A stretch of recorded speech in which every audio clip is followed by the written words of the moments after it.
চারুকলার জয়নুল উৎসব ও বার্ষিক প্রদর্শনী শেষে পুরস্কার বিতরণ অনুষ্ঠানের অতিথি ছিলেন দেশের প্রবাদ প্রতিম চিত্রশিল্পী ও ইমেরিটাস অধ্যাপক রফিকুন নবী। কিন্তু অনুষ্ঠান শুরুর পূর্বেই চারুকলা প্রশাসনের পক্ষ থেকে তাকে বলা হয় মঞ্চে না যাওয়ার জন্য।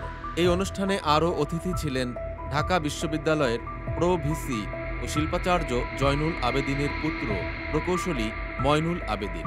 কিন্তু অনুষ্ঠান শুরুর পূর্বেই শিল্পী রফিকুন নবীকে মঞ্চে উঠতে বাধা দেওয়া হয়। তাকে বলা হয় প্রো ভিসি জানিয়েছেন শিল্পী রফিকুন নবী মঞ্চে থাকলে তিনি থাকবেন না, এজন্য তার মঞ্চে না ওঠাই শ্রেয়।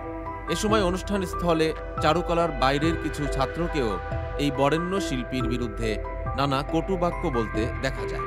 যে চারুকলায় সেই প্রথম বর্ষের ছাত্র হিসাবে ঢুকে পরে শিক্ষক হয়ে গোটা জীবন অতিবাহিত করেছেন, সেই চারুকলা চত্বর থেকে নীরব অভিমানে চলে যান তিনি।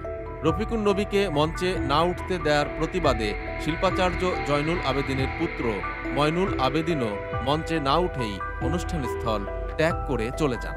শিল্পী কামাল পাশা চৌধুরী এ ঘটনার প্রতিবাদে ফেসবুকে লিখেছেন, আজীবন গণমানুষের অধিকার আর মুক্তিযুদ্ধ নিয়ে ছবি আঁকাই হয়তো তার বড় অপরাধ। প্রিয় দর্শক, সমকালীন সব চমৎকার খবর ও বিশ্লেষণ দেখতে সাবস্ক্রাইব করুন আমাদের চ্যানেলটি।